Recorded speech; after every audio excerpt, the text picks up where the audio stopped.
La Alianza Nacional Ríos y Cuencas de Costa Rica presenta su programa para que nuestros ríos lleguen sanos al mar.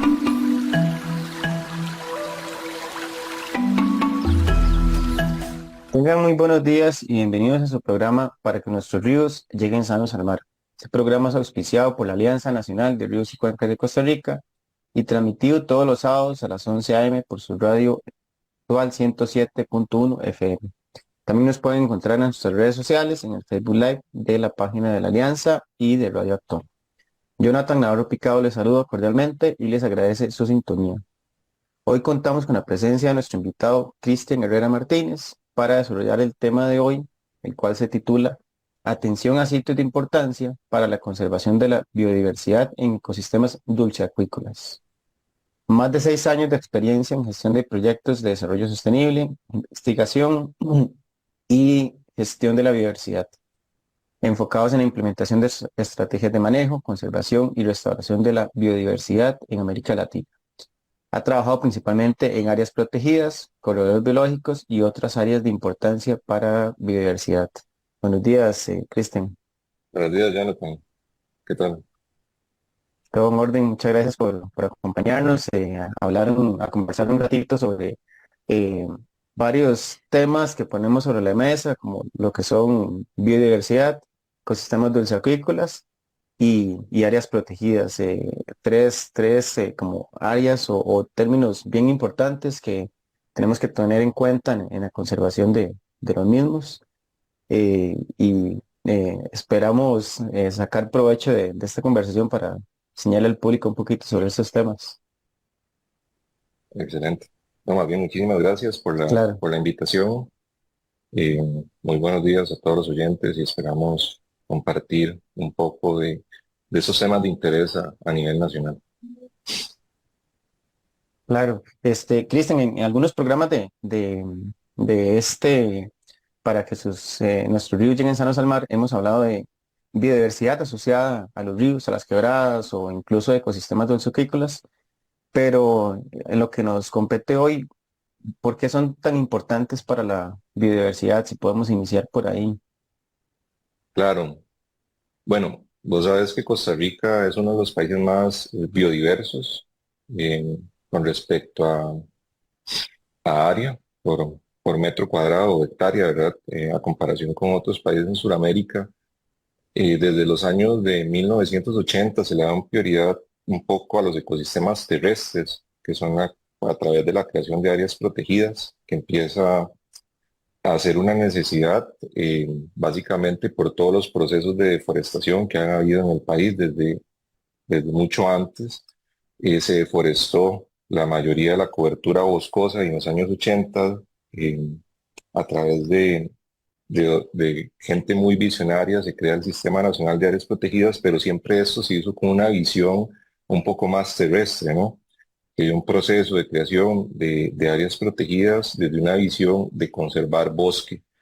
Y gracias a ello, pues, actualmente tenemos más de 170 áreas protegidas, más de un 25%, ya anda por el 27% del territorio conservado en alguna categoría de manejo, pero si nosotros empezamos a revisar esas categorías de manejo, que son las diferentes opciones que tenemos para manejar esas áreas protegidas, pocos están representados en ecosistemas acuícolas. De hecho, solo hay una categoría referente al tema de humedales y son sitios muy biodiversos. De hecho, albergan gran biodiversidad, por ejemplo, aves acuáticas, especies de mamíferos, algunos básicamente albergan anfibios, o sea, mucha biodiversidad y actualmente no están tan representados en el Sistema Nacional de Áreas de Conservación y Áreas Protegidas. Entonces, es importante por toda esa diversidad que albergan, pues darle una representación a escala nacional. Sí, es interesante lo que nos plantea, porque yo nunca lo había visto de esa manera. Costa Rica tal vez es un ejemplo con todo esto de las áreas protegidas a nivel internacional, eh, pero ha quedado, bueno, algunos faltantes y uno de ellos son estos ecosistemas, ¿verdad? Dulceacuícolas. Eh, Hace poco también hablábamos de humedales y tampoco es que se ha hecho, ¿verdad? Como de la manera correcta, o sea, hay todavía un montón de faltante de registro de humedales, buena aplicación de la legislación para su protección. Entonces, esto tiene bastante sentido. Y bueno, mi siguiente pregunta iba relacionada, por ahí usted nos respondió un poquito, pero iba relacionada a cuál es el estado de estos ambientes dulceacuícolas en cuanto a conservación, ¿verdad? Ya sea dentro o fuera de áreas protegidas. Bueno, una pregunta muy interesante porque si pensamos en ríos o humedales que están dentro de categorías estrictas, Parque Nacional o Reservas Biológicas, esperaría uno que estén bien conservados. Pero una vez que ese río o ese humedal sale de la red de áreas protegidas, es muy complejo porque ahí entra un tema que es el tema de la tenencia de la tierra. ¿Sí? Todo lo que está por fuera o no es patrimonio natural del Estado, pues obviamente tiene dueño y los ríos básicamente atraviesan muchos o cientos de kilómetros a través de ciudades, a través de cultivos, plantaciones y son seriamente impactados. Vamos a ver, actualmente en Costa Rica, el estado de conservación de los ecosistemas igualmente se ha enfocado mucho en la parte terrestre. El país, bueno, si uno revisa en toda la literatura para evaluar el estado de conservación de ecosistemas, hay poco, de hecho, no hemos avanzado bastante poco. Hay una iniciativa que se llama la Lista Roja de Ecosistemas que nos dice qué tan amenazados están los ecosistemas. Es como por así decirlo, un semáforo, si está en rojo está muy amenazado, si está en amarillo está regular y si está en verde está muy bien. Eso se hace con ecosistemas, pero nunca se ha evaluado a nivel nacional el estado de los ríos. Entonces es importante también a futuro incentivar investigación y trabajos de evaluar cuál es el estado. Hay mucha información a nivel institucional, por ejemplo, el AIA, la UCR, la Universidad Nacional y algunas otras instituciones, ONGs, han recopilado información, pero nunca se ha hecho este análisis a nivel nacional. De hecho, algo muy interesante, hace poco estuve participando en un taller que era para ver los contaminantes plásticos en ríos. Y básicamente la mayoría de los ríos están alterados o tienen contaminantes de origen de plástico. Entonces eso es como un referente, un indicador de la calidad de nuestros ríos. La mayoría está impactado, son pocos los que no, básicamente por que atraviesan ciudades, pueblos y pues todo eso va hacia el mar. Entonces sí es una prioridad a nivel país establecer el estado de conservación de los ecosistemas dulceacuícolas. En el caso de humedales, em, no hay información tampoco de cuál es el estado, por lo menos a nivel nacional. De hecho, el país ha hecho esfuerzos bastante importantes. En el 2018 hizo por primera vez el Inventario Nacional de Humedales, donde se identificaron muchos de los ecosistemas de humedal a nivel país.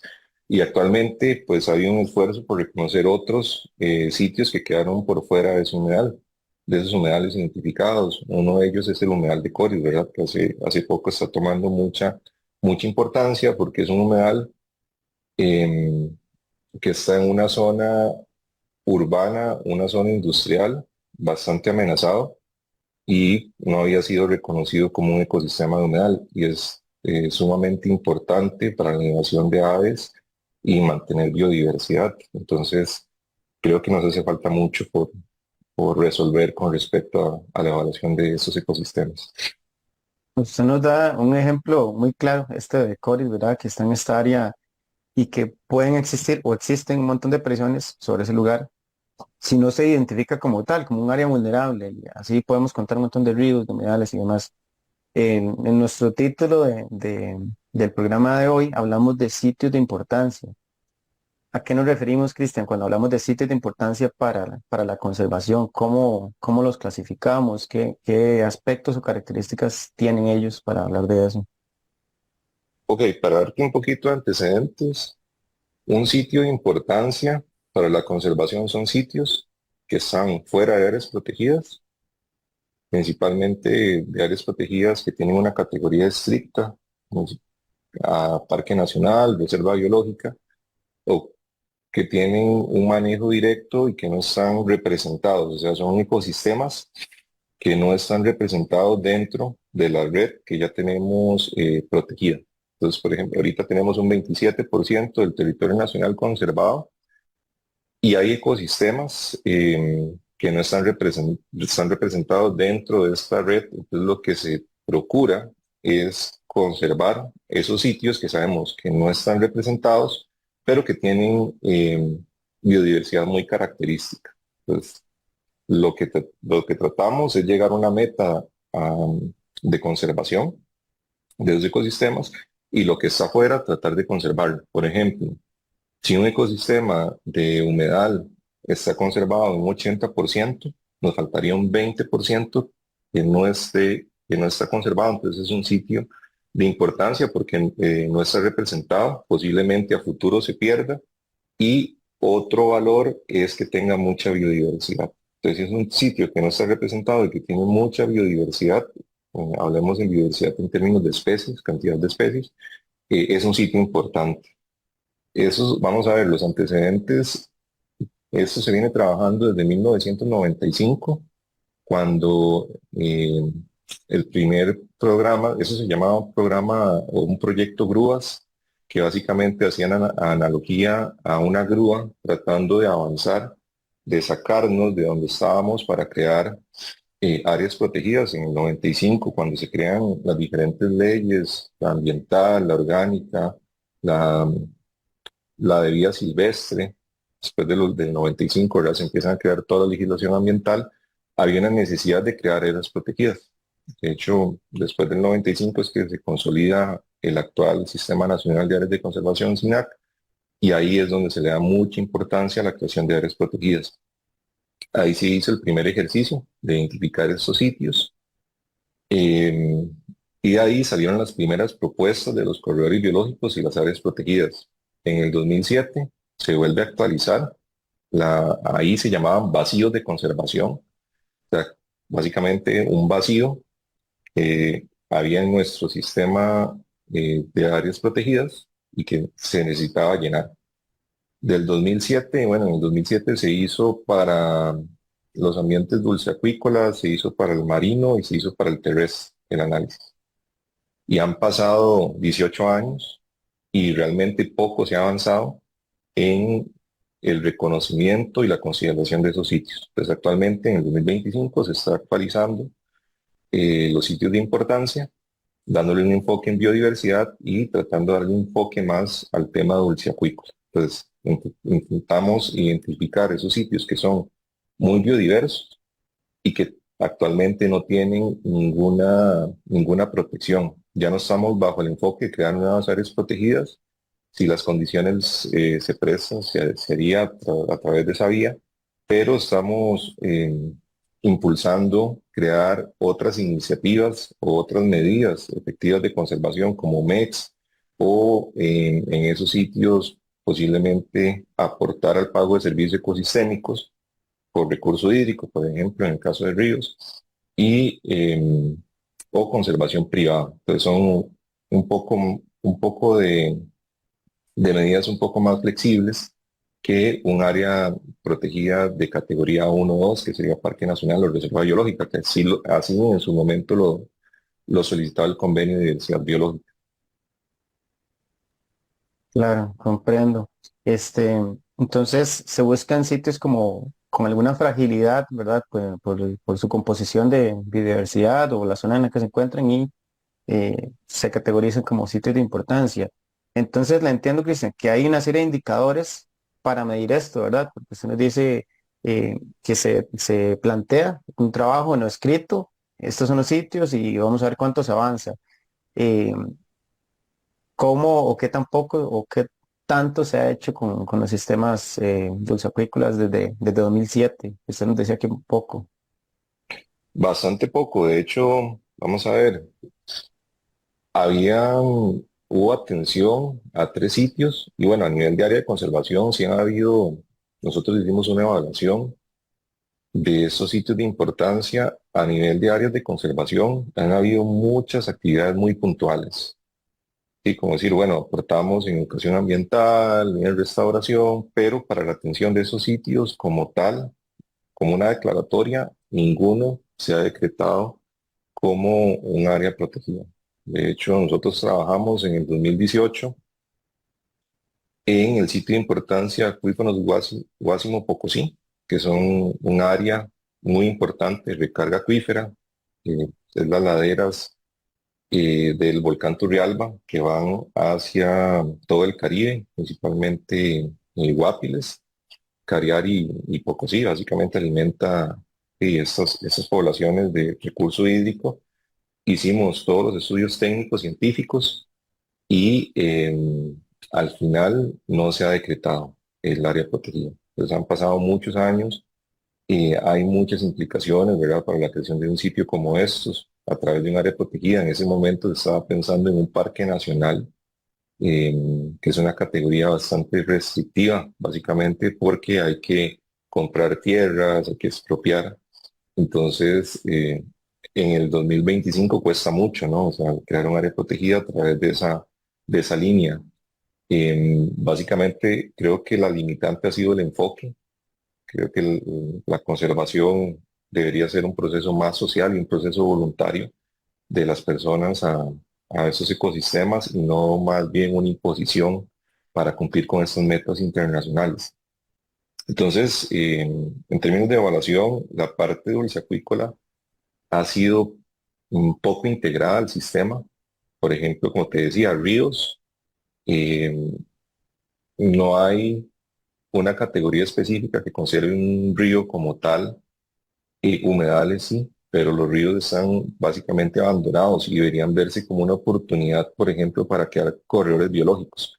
De hecho, si nosotros analizamos eh, la matriz donde hay buena conexión, es a la orilla de los ríos. Y eso se debe a las diferentes leyes, ¿verdad?, que hay que protegen ese borde de río y es por ahí por donde se mueven los animales. Entonces, actualmente estamos creando muchos corredores biológicos para conectar áreas protegidas, pero no vemos los ríos como una oportunidad de conectividad real dentro de las ciudades. Si vos ves los mapas, actualmente se están creando corredores biológicos en ciudades, que son unos corredores interurbanos, en donde la mayoría es concreto y las únicas vías de comunicación o conectividad son los ríos, porque es donde queda un poquito de bosque para conectar estas poblaciones de vida silvestre. Entonces creo que los ríos y los humedales y todos los sistemas dulceacuícolas tienen mucha oportunidad para aportar en temas de biodiversidad. Lo que pasa es que tenemos una deuda pendiente con respecto al tema de contaminación, eh, de tema de saneamiento, por ejemplo, la mayoría de desechos sólidos y líquidos llegan a los ríos y no estamos trabajando y no estamos cumpliendo con esto. No los vemos como los reservorios de biodiversidad que son y realmente son los verdaderos corredores biológicos que nos quedan en el país. Sí, es como un arma, si lo podemos llamar así, que nos puede jugar a favor o en contra, por esa conectividad que usted nos habla. O sea, si nosotros sabemos cómo implementar estrategias de conservación, priorizar estos sitios para trabajar y conectar incluso desde las partes altas hasta más bajas, son eh, conectores altitudinales, por así decirlo. Pero Por excelencia. de esa misma manera podemos decir que así como contaminamos y están tan conectados, nos juega en contra todo este mal manejo de residuos sólidos. Usted mencionaba de toda la carga que llega a los ríos, incluso cuando hablamos de hasta antibióticos, que han salido algunas publicaciones en los últimos años que han demostrado que animales dulceacuícolas reservan, ¿verdad? O y acumulan un poco de esos antibióticos que nosotros botamos y que no consumimos adecuadamente. Em, Y tiene mucho sentido esto que usted propone, que por ahí también lo he escuchado, de estos em, tal vez como subcorredores o segmentos de corredores biológicos más pequeños que se pueda trabajar a escala comunal, pensando en el recurso hídrico, ¿verdad? Pensando en los ríos. Nosotros desde la Alianza trabajamos con los observatorios ciudadanos del agua, que son, se apela a la comunidad y a la ciudadanía, ¿verdad? A que trate de conservar, pero es muy interesante esto que usted nos menciona de que haya un apoyo, este, en el papel también incluso, y desde parte del SINAG con las instituciones relacionadas al ambiente en Costa Rica para conservar estos sitios, ¿verdad? Sí, claro. De hecho, hay muchas iniciativas para restauración, pero mucho se va para la parte, vamos a ver, para la parte terrestre. Creo que los ríos tienen una oportunidad muy grande para gestionar proyectos de conservación, dependiendo de la pendiente. Por ejemplo, hay 10 hasta 15 metros, 50 metros que se podrían restaurar en ríos y eso es una prioridad. También hay canon de agua, ¿verdad? Canon de recurso hídrico que podría aprovecharse para hacer un pago de servicios ecosistémicos para la conservación de ríos. Y creo que tenemos que evaluar, como bien lo apuntabas, es el tema de contaminantes. O sea, hay muchos cultivos, por ejemplo, que utilizan plástico dentro de su producción. Por ejemplo, el banano. El banano utiliza un plástico azul que muchas veces tiene plaguicidas para que los insectos no dañen el fruto. Y muchas veces esos plaguicidas van a los ríos cuando hay inundaciones o cuando hay lluvias muy intensas. Y actualmente no estamos evaluando, ¿verdad?, cuál es la carga de estos compuestos químicos en ríos, incluso tampoco el de antibióticos. De hecho, los antibióticos actualmente son una problemática porque afectan muchas veces la microbiota de peces y toda la fauna que hay en ríos y no lo estamos evaluando. Es posiblemente que a futuro estos sean reservorios de enfermedades emergentes por ese consumo excesivo y ese mal manejo de los desechos, ¿verdad?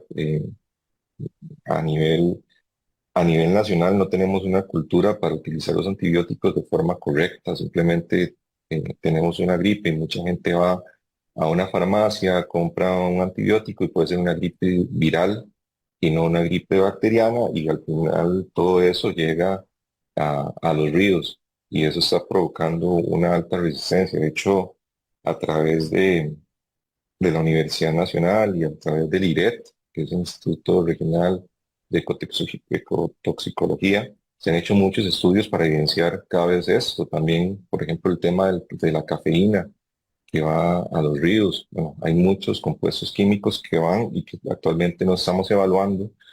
Y pues el tema de la basura cada vez más creciente, ¿verdad? Las ciudades están aumentando y tenemos un mal manejo de desagües y toda la basura que llega a las calles, pues va directamente a los ríos y los ríos pasa al mar impactando un montón de biodiversidad. Entonces creo que es una necesidad a nivel país ponerle atención a los ríos, al tema de contaminación y darle un mayor enfoque al tema de restauración de ríos. Creo que es un pendiente que tenemos como país que no lo hemos estado haciendo y no lo estamos cumpliendo. Claro. Yo quisiera rescatar el término que usted nos mencionaba hace ratos de servicios ecosistémicos. Eh, Cuando hablamos de todo lo que es recurso hídrico, ¿verdad? Eh, Tal vez lo que primero se nos venga a la mente es como el aprovisionamiento, o sea, de cómo sacamos provecho de ese recurso hídrico. Y en ese sentido creo que sí se han hecho algunas áreas protegidas, principalmente como zonas protectoras, que tienen como elemento focal nacientes o así. Tal vez lo vemos como más directamente relacionado a nuestros intereses como humanos, porque de ahí es donde salen muchas fuentes para acueductos rurales, la IA y demás. Eh, no sé si ese mismo esfuerzo o ese mismo pensamiento se aplica a ríos también, eh, para muchos otros servicios ecosistémicos que tal vez nos podría ampliar, y si se ha aplicado en algunas áreas protegidas. Mira, interesante. Yo, por mi experiencia, sí, creo que dejamos un poco de lado la zona protectora. Creo que son áreas que tienen mucho potencial para la conservación de bosque. Se me viene a la mente el caso de una zona protectora en la cuenca del río Banán, que básicamente alimenta toda la ciudad de Limón y todas las comunidades aledañas de recurso hídrico. Pero más allá de asegurar la parte hídrica, no hay, digamos, un estudio o que yo conozca que se haya hecho más allá del tema de abastecimiento hídrico. Creo que es una oportunidad investigar qué servicios ecosistémicos están brindando los ríos, que son muchos. Y, por ejemplo, el tema de protección, eh, lo vemos actualmente con el tema del río en Barrio Den, ¿verdad? Que se sale y pues afecta a las ciudades y creo que eso visibiliza mucho la importancia de los ríos. Si fuera un río que estuviera conservado, que se respetara sus márgenes, que tuviera buena cobertura forestal, creo que eso no pasaría y se vuelve una necesidad. Al final eso es un servicio ecosistémico que nos dan los ríos, ¿verdad? Llevar toda esa agua que llega a las ciudades, llevarlos por un cauce y prevenir inundaciones. Creo que eso no se da. Creo que es una muy buena oportunidad para hacer investigación, identificar qué servicio ecosistémico nos están dando esos ecosistemas y pues, ¿por qué no buscar un pago por esos servicios? Que es de suma importancia. Por ejemplo, en gran área metropolitana, que la mayoría está atravesada por ríos, deberíamos tener fondos para tratar de conservar esos ecosistemas y también de evitar que hayan afectaciones a futuros a través de desastres naturales. Por ejemplo, el caso de Turrialba. Turrialba es una ciudad atravesada por un río y no se ha invertido lo suficiente en, primero, visibilizar la importancia de ese ecosistema. Y lo otro, tampoco se ha invertido en restaurar ese ecosistema para que no pase lo que pasa actualmente, que cada invierno el río se sale porque los cauces básicamente están descubiertos, entonces al aumentar el caudal, el río pasa se sale por fuera de la ciudad. Entonces creo que es una oportunidad para buscar fondos y hacer proyectos de conservación, manejo y restauración de ecosistemas dulceacuícolas.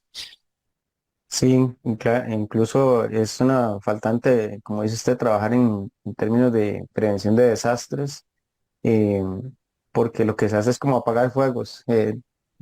Estos casos que hemos visto más claros en Costa Rica de inundaciones en, llámese Barriodén, Sarapiquí, Turrialba, zona norte, eh, estamos en un país tropical, ¿verdad? Sumamente lluvioso, en los cuales cada vez es más fuerte por una cuestión de cambio climático que por ahí quisiera que habláramos más adelante, se están intensificando y no se está tratando de mitigar ese efecto desde la raíz, ¿verdad? Simplemente ver cómo qué se hace en el momento, incluso crear infraestructuras artificiales o humanas para contenerlos, pero no se piensa en las soluciones que son llamadas basadas en la naturaleza. Em, entonces está quedándose faltante y por ahí quisiera aprovechar, Cristian, para mencionarle eh, qué papel juegan estos ecosistemas dulceacuícolas o estos sitios de importancia que usted menciona en afrontar el cambio climático.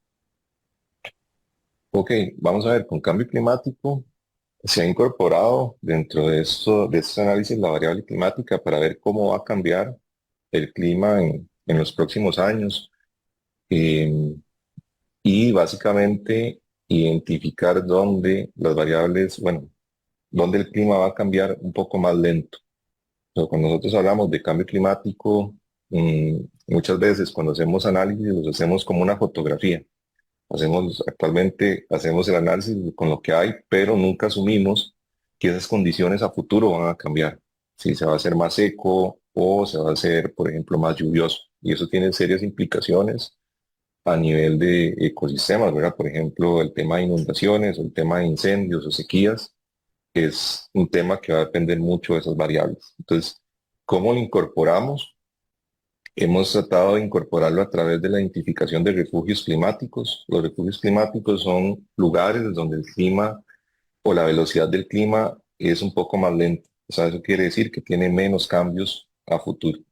Entonces, si es un humedal o si es un río, un ecosistema dulceacuícola que tiene mucha biodiversidad, pero el clima cambia lento, es de suma importancia, porque eso se va a mantener estable en las proyecciones, porque bueno, uno muchas veces habla de proyecciones y las proyecciones no son 100% reales, pero en las proyecciones se dice que ese lugar no va a ser tan afectado por el cambio climático y eso tiene implicaciones en biodiversidad, ¿verdad? Que las especies que están ahí se van a conservar a largo plazo. Básicamente por ahí se está enfocando como identificar esos sitios donde el clima es menos cambiante a futuro y tratar de conservarlos, porque va a ser un refugio para la biodiversidad.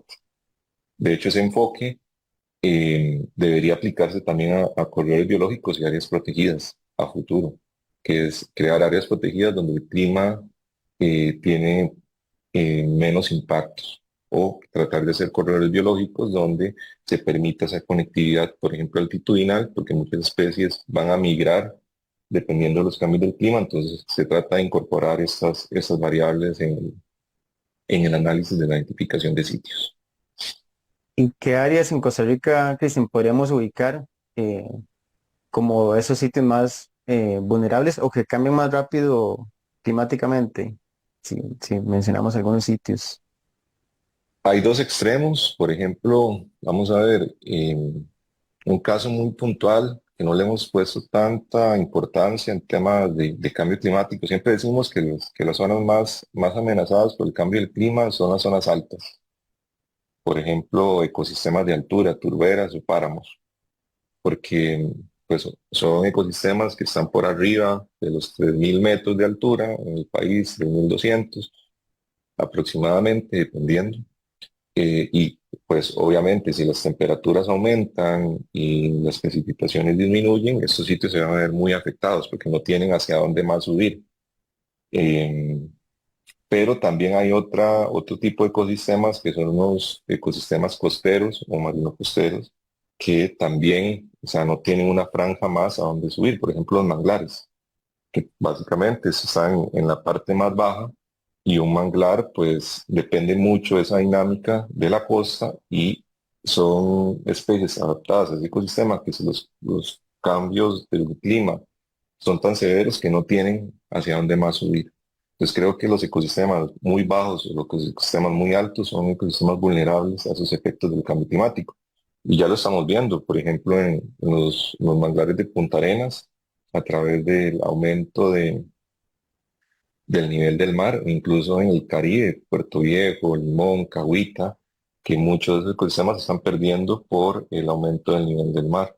Entonces, son sumamente amenazados por esa variabilidad climática, tanto los ecosistemas de altura como los de bajura.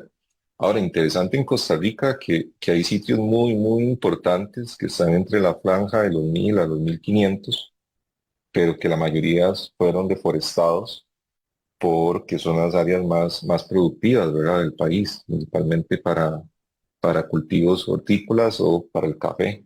Pues ahí todavía hay reservorios en esas franjas que deberían ser conservados y más allá de reservorios, ríos, que son los que alimentan a, a muchas de las ciudades que están en la parte baja. Un ejemplo de eso es el río Savegre, ¿no?, que es sumamente importante, que nace en la parte alta y pues es un sitio de alta biodiversidad que bueno, fue declarado recientemente como reserva de biosfera. Entonces, sí hay muchas oportunidades a nivel de ecosistemas vulnerables que todavía no están representados. Hay muchos manglares y todavía muchos páramos bueno, la mayoría están conservados, pero necesitan atención o medidas de conservación, monitoreo para conservarlos a futuro de una mejor manera.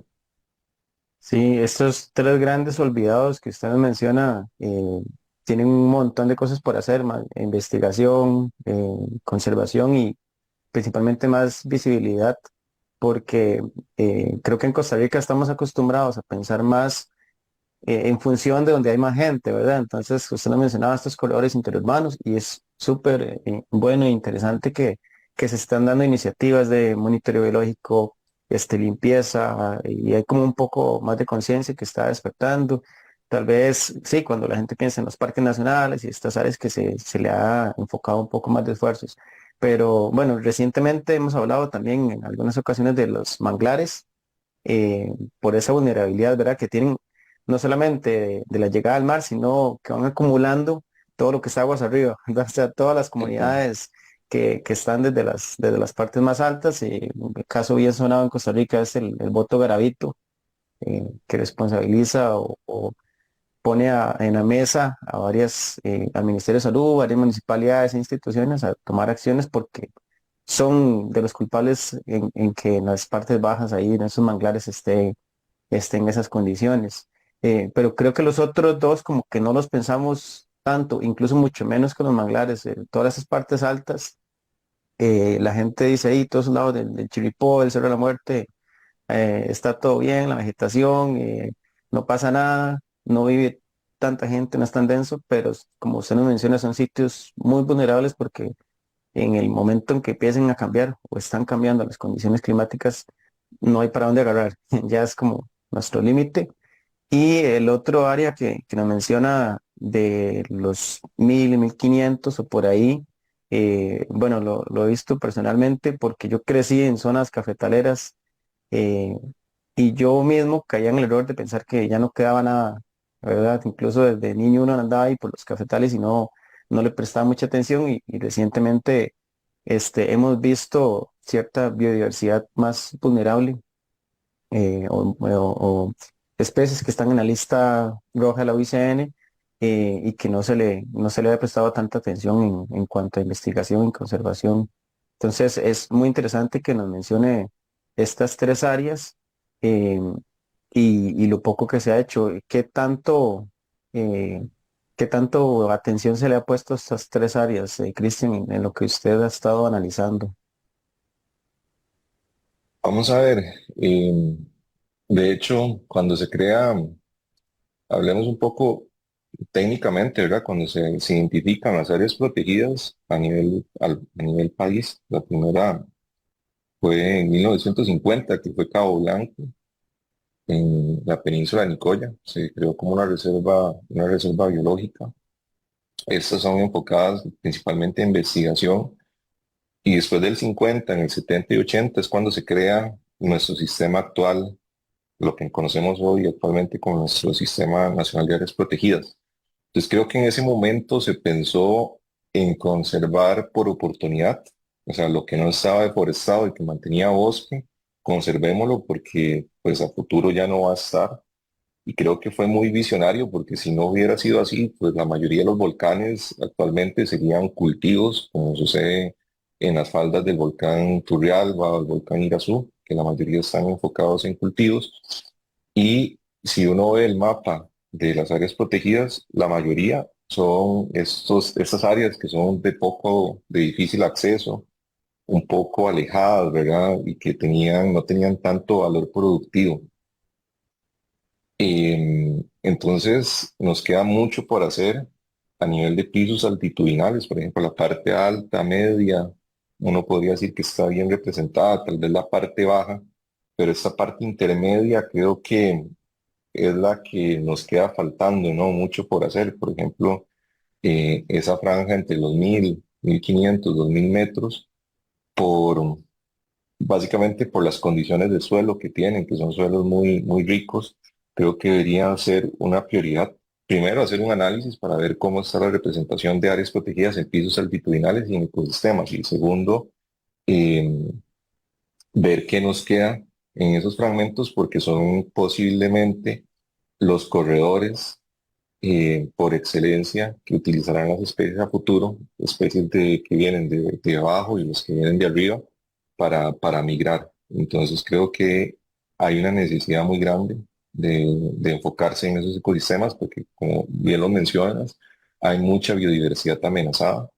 eh, Ejemplo de ello es la rana de ojos dorados, ¿verdad? Que básicamente sobrevive en todo el gran área metropolitana y en la zona de Los Santos, entre cafetales y áreas urbanas o remanentes de bosque o jardines, porque no tenemos buena representación en estas áreas, ¿verdad? Que básicamente son áreas muy urbanas o áreas impactadas por cultivos. Entonces creo que tenemos que enfocarnos a futuro a identificar esos sitios y empezar a crear iniciativas, no necesariamente, como lo mencionaba, áreas protegidas, sino identificar esos sitios de importancia y ver qué estrategias utilizamos para tratar de conservarlos a través de certificaciones, a través de pagos por servicios ambientales o alguna otra medida que sea efectiva para la conservación de esos sitios, porque sí tenemos mucho faltante a nivel en ese rango altitudinal, a nivel de representación de ecosistemas. Sí, es como que se pensó en esos lugares más inaccesibles para conservar y que estuvo súper bien al inicio, como usted nos menciona, pero a estas zonas intermedias les llegó el cambio de uso de suelo.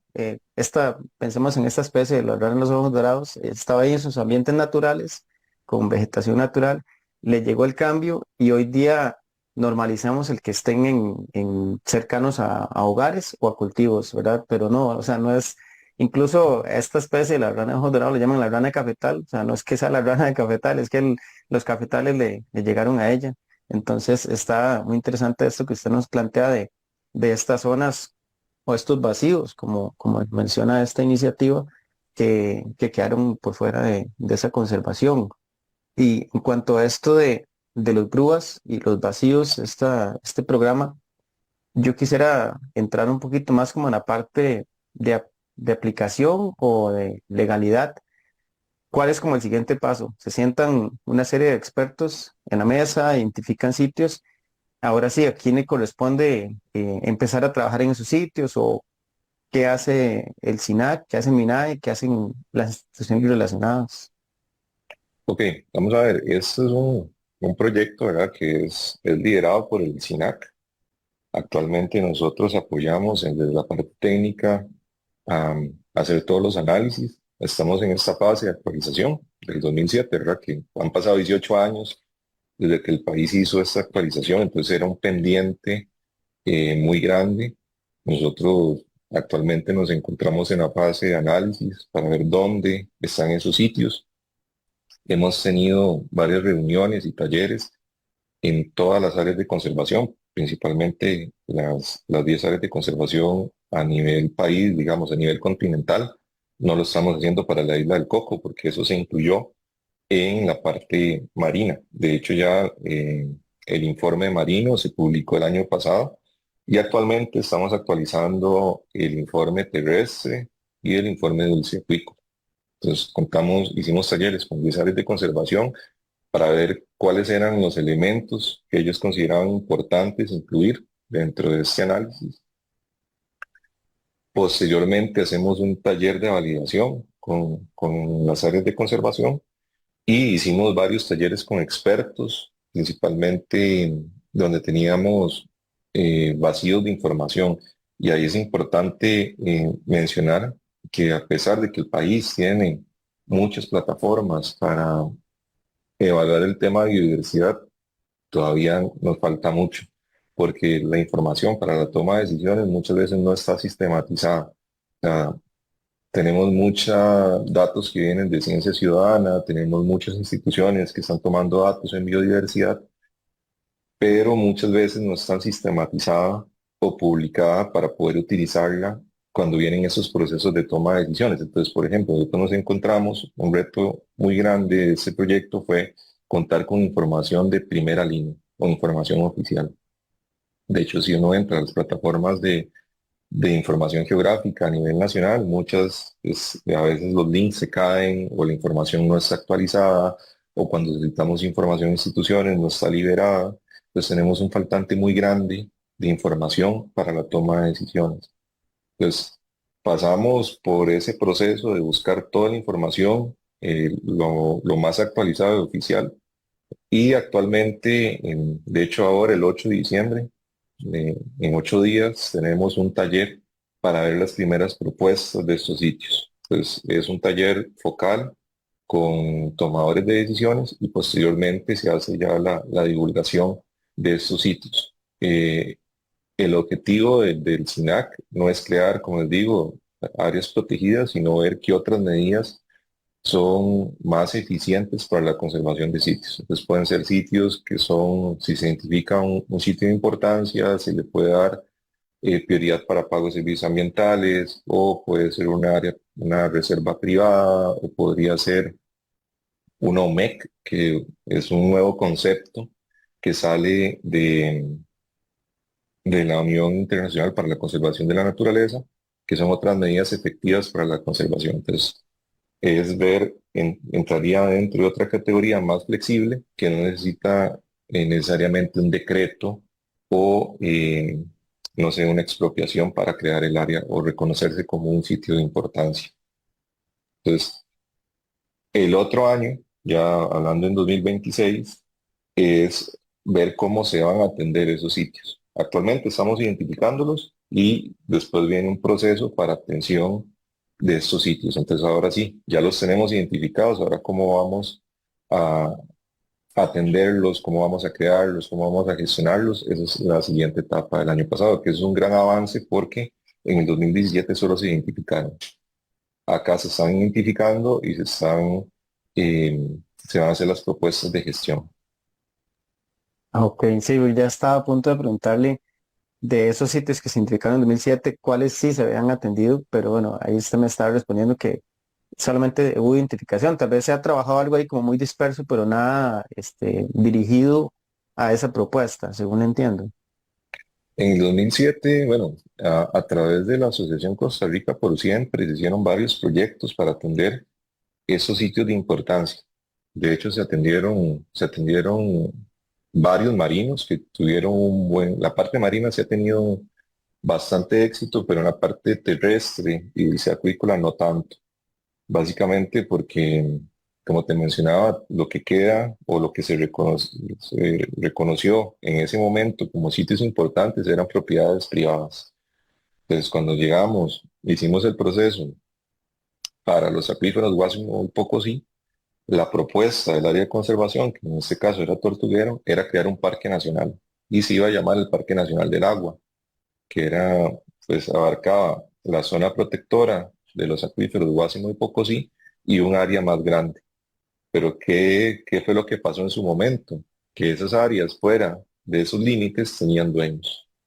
Y pues obviamente, y cuando hicimos todo el proceso de formulación y el proceso de sensibilización con las comunidades, principalmente los terratenientes que estaban ahí o los propietarios estaban en contra porque los iban a limitar mucho en diferentes actividades, por ejemplo, pagos de servicios ambientales, iban a tener limitaciones en su territorio, incluso pues hacer una categoría como Parque Nacional, expropiación. Entonces, la propuesta no fue tan aceptada por cierto grupo de la población, porque pues obviamente iba a afectar intereses en los propietarios, a pesar de la importancia. Entonces, una limitante era esa, que el convenio de diversidad biológica, que estamos inscritos como país, nos solicitaba categorías 1 y 2, que son reserva biológica y parque nacional. Entonces no tuvo tanto apoyo por, pues obviamente por todo el tema de expropiaciones que esto conllevaba. En el caso de Caño Negro, lo que se propuso fue una ampliación del refugio para que conectara con Indio Maíz en Nicaragua y la parte más importante que era el sur, donde nacían todos los humedales de Caño Negro que están fuera del refugio, de los límites actuales del refugio, que había una zona muy importante al sur, entonces había una ampliación. Y con el de Río Naranjo Savegre, pues ahí hay un tema bastante complejo porque hay un tema histórico cuando se crea la zona protectora, la reserva forestal, que limitó a muchas personas, ¿verdad?, en sus medios de vida. Pues al crear otra categoría, de subirle, de hecho, ahí era el vacío de conservación, estaba entre Cerro Nara, en la parte sur de la reserva, que básicamente lo único que no estaba protegido era un 5%, y se quería subir de categoría. Entonces también hubo eh, mucho, la gente no estaba de acuerdo en crear esa área, básicamente por cómo se había hecho con la creación de la zona protectora. Entonces, es muy difícil, ¿no? Crear áreas protegidas en el 2025, sabiendo que esas áreas tienen dueños y que actualmente debemos la mayoría de parques nacionales. No es que un parque nacional, pues son decretados, pero muchas veces no se han pagado esos terrenos. Entonces, pensar en crear áreas protegidas de esa categoría es muy difícil. No imposible, pero sí muy difícil, porque habría que hacer muchos esfuerzos eh, y trabajar con las comunidades para entender realmente la importancia de conservación, pero muchas veces es difícil. Claro, claro. Cristian, yo creo que algo muy importante para las comunidades o grupos organizados es saber si ellos están dentro de esos vacíos, dentro de esos sitios de importancia que se han identificado. Entonces, le quería preguntar cómo puede acceder. Bueno, claramente en este momento está en un proceso de elaboración de estos sitios y el próximo año de implementación, pero cuando se liberen esos productos, incluso los que se han liberado en 2007 o estos, ¿cómo puede acceder una persona o estas comunidades a esta información para acercarse ya sea al SINAC y decirles, bueno, queremos trabajar con ustedes también para fortalecer una área protegida aquí o para trabajar en conjunto en restaurar o en trabajar en este sitio? Ok, vamos a ver, nosotros en el tema de identificación, creo que uno de los principales productos va a ser este informe, pero también somos conscientes que muchas veces, bueno, aquí hacemos informes por todo y muchas veces, esa información no llega a quien realmente importa, que realmente son los actores sociales, ¿verdad? Y estamos pensando hacer una aplicación, bueno, y subir la información a los diferentes visores, por ejemplo, el SNIT, que es el Sistema Nacional de Información Territorial, pero muchas veces esa información es difícil de accesar, ¿verdad? Por por la población eh, que no trabaja en esos temas. Entonces, lo que estamos pensando es hacer una aplicación donde a través de un link uno podría entrar y se despliega el mapa con las áreas que se han identificado. Creo que eso sería como un buen medio para comunicar esos resultados, más allá de un informe técnico, un informe científico, que pues obviamente muchas veces se vuelve muy pesado, ¿verdad?, de leer, o entrar en una plataforma del Estado. Creo que nosotros llegaríamos hasta ahí, dejar como una aplicación para identificar. De hecho, ya lo tenemos hecho para los vacíos del 2007, pero como actualmente no hemos identificado los nuevos vacíos, lo ideal es hacerlo también para ver dónde caen. ¿Qué pasó, por ejemplo, en el 2007, cuando se identificaron los vacíos de conservación? De que nosotros a veces llegábamos a un sitio que se había identificado en el 2007, en el 2018, y era potrero. Cambió, porque pasaron de casi 10 años desde que se identificó como un sitio de importancia, y al nosotros llegar ahí, pues la mayoría eran áreas de potrero.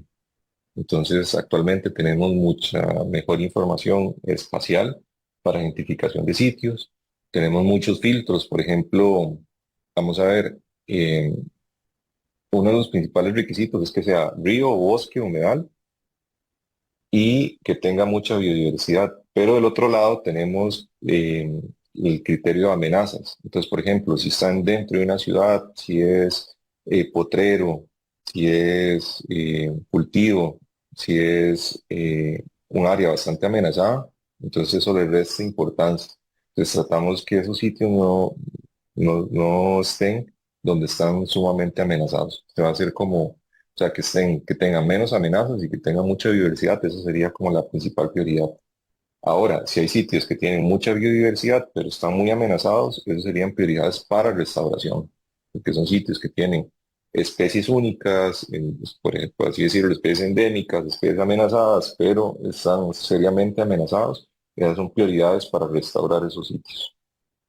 Entonces, eso llevaría otro enfoque de proyecto. Claro, sí, es toda una combinación de entre esas variables, biodiversidad y amenazas para ver como esa graduación pues, de los sitios. Es correcto. Cristian, para ir cerrando, quisiera preguntarle qué retos encuentran ustedes para trabajar en estos sitios de importancia, eh, o han encontrado que proyectan, ¿verdad? Para este trabajo, y también como qué oportunidades tienen identificadas en las cuales se puede mejorar. Bueno, como te mencionaba, los principales retos es la información. Creo que en el tema dulceacuícola hay muy poca información sistematizada o en plataformas oficiales que se pueda utilizar. Entonces, esa ha sido una limitante desde el 2007, ¿verdad? Que no había tanta información para identificar de forma correcta. Creo que a nivel país, en los próximos años, tenemos que empezar a sistematizar, por ejemplo, toda la información que hay sobre contaminación en ríos, el tema de antibióticos, el tema de, por ejemplo, los bosques riberinos, tratar de identificarlos de forma más exacta. Creo que hay una limitante con el tema de información y oportunidades de investigación y restauración. Creo que son necesarias empezar a trabajar en estos ecosistemas. Creo que son ecosistemas que tienen muchas oportunidades para anclar procesos de restauración, conservación a través de comunidades y también anclar fondos, ¿por qué no? Por ejemplo, si uno hace restauración, la restauración es un pago de servicios ambientales que es uno de los que mejor se paga. Pero imagínate, estamos restaurando una ladera de un río, debería pagarse mucho más, porque al final eso tiene implicaciones directas en la salud humana, en ciudades, previniendo inundaciones o desastres naturales. Entonces, creo que hay muchas oportunidades. Divulgación es importante, todo este tipo de espacios, ¿verdad? Que ustedes hacen de divulgar la importancia de esos ecosistemas es fundamental, porque muchas veces perdemos de vista esos ecosistemas. Nunca hablamos de ríos, nunca hablamos de humedales, siempre hablamos de bosque.